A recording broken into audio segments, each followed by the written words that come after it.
Hi guys, and welcome back. Today we're going to be actually be speaking on a couple of actual big indictments that came down from the northwest part of the country, and this particular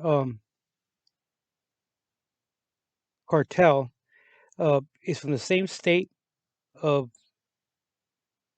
Sinaloa, and it's a coincidence or it's not a coincidence, but I'll explain how it ties together and how it would affect the U.S. economy and a threat that would actually come of this actual continuation of these types of actual, con, you know, basically their money laundering, um, distribution of of drugs.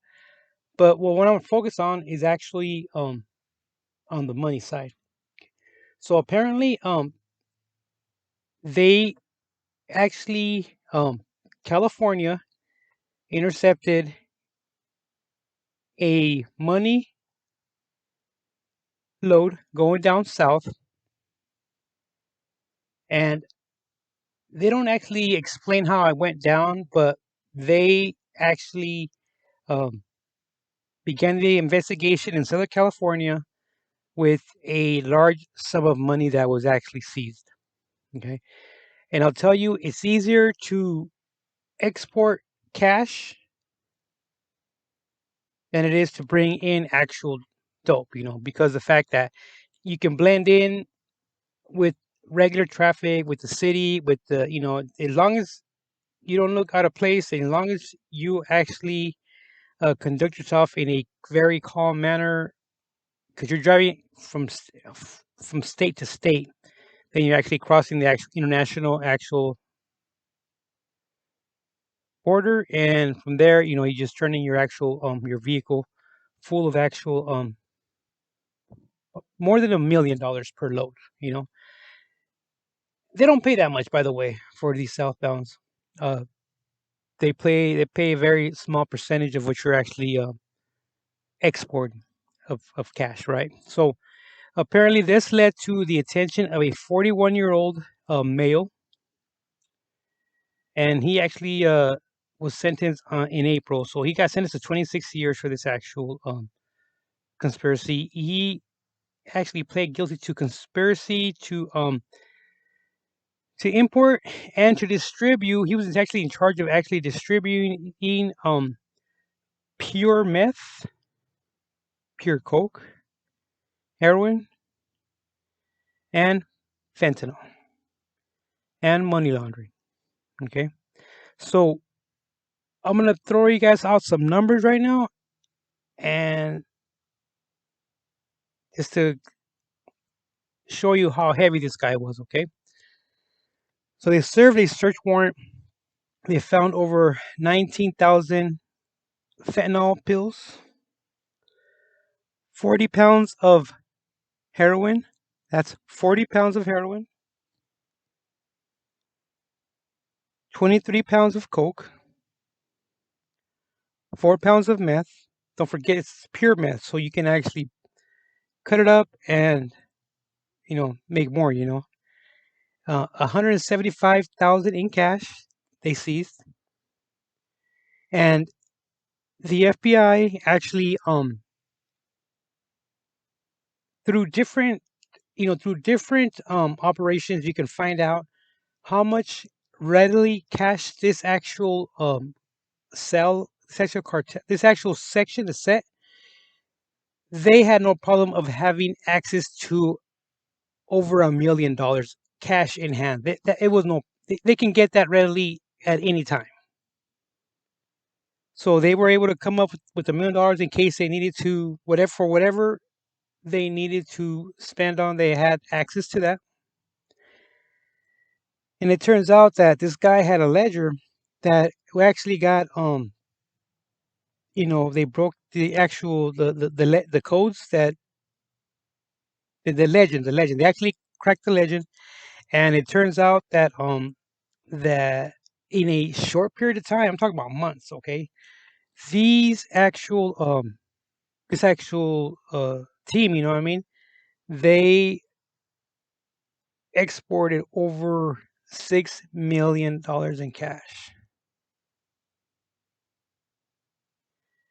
And not to even mention the actual hundreds of kilos that they actually um, distribute out throughout the country. And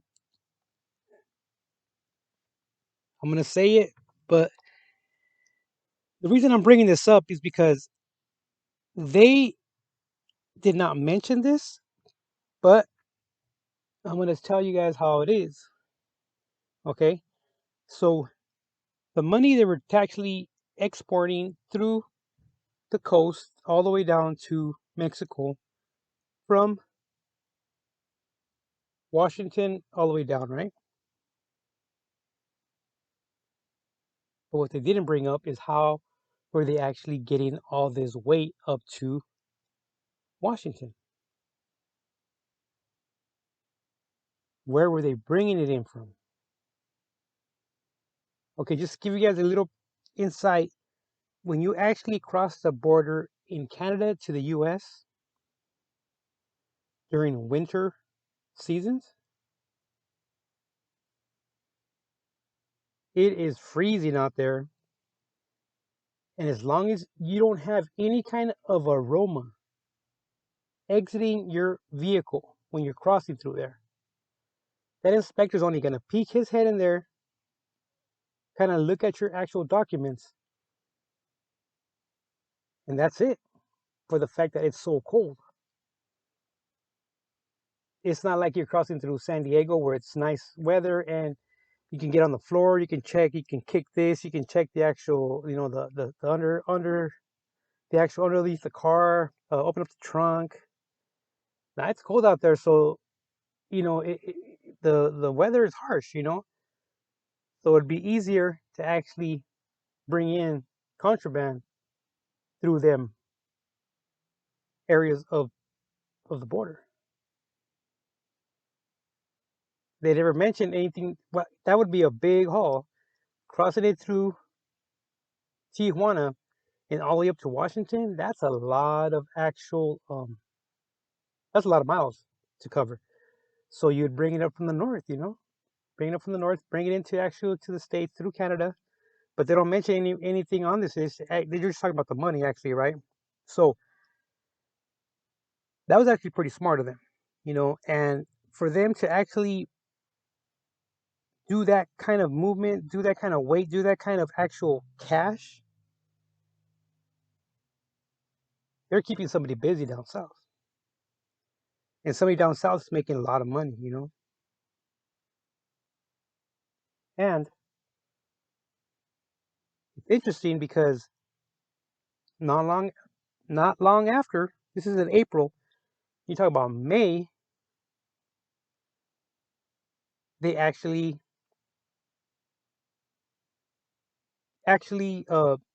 label from the same state down there in Mexico, they actually label him with the Kingpin Act. So that actual individual has his own crew, and that whole crew actually got labeled under the Kingpin Act, and that right there, it's um it's set in place. And the thing is that when you're actually moving this type of actual cash, and this is cold hard cash, it's not gold bars, it's nothing, it's not in any kind of bonds or checks or cashier's checks. This is cash. And when a country loses these types of amounts of cash, it can actually hurt, it could actually cause your economy to fall. And one way that I would actually affect a country. For example, we have treaties and we have embargoes against com- countries that are actually uh, not friendly to the U.S. Say, for example, Cuba. Say, for example, North Korea. Any kind of communist dictatorship that actually can barter with a certain kingpin, and for exchange, you can actually buy, say, for example, machine guns. You get the machine guns, and then the cash actually exchanges. And no matter what people say, everybody likes American dollars, cash. Okay. And some of them countries also produce counterfeit currency, US currency. And these are actually pretty good counterfeits. So right there, you can actually wash the money there, buy weapons, ammunition, explosives, armor that this actual country can produce for you, and they'll take the cash. And before Americans were able to actually enter Cuba freely, all you had to do is arrive with your passport and tuck in a blank piece of paper in your passport. So when you go and actually present your passport to the Cuban immigration, you slip a $20 bill in there, and they'll take that $20 bill, stamp that blank piece of paper, so you have the actual seal that you entered the country legally. But when you return to your country of origin, say for example, United States, you go back to the United States, you're not going to have the Cuban stamp.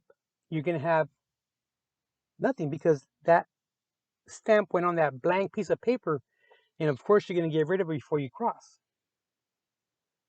So therefore, there's no proof of you actually entering into a country that you're not supposed to be in through whatever reason the country gives you.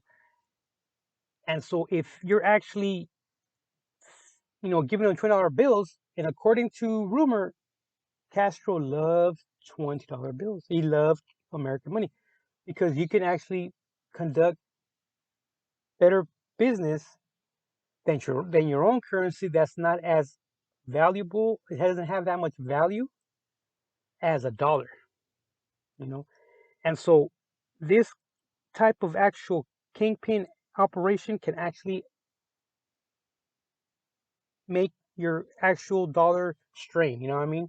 You can actually lower the actual value, and this is only for a short period of time. Now, can you imagine if it just kept repeating, repeating, repeating?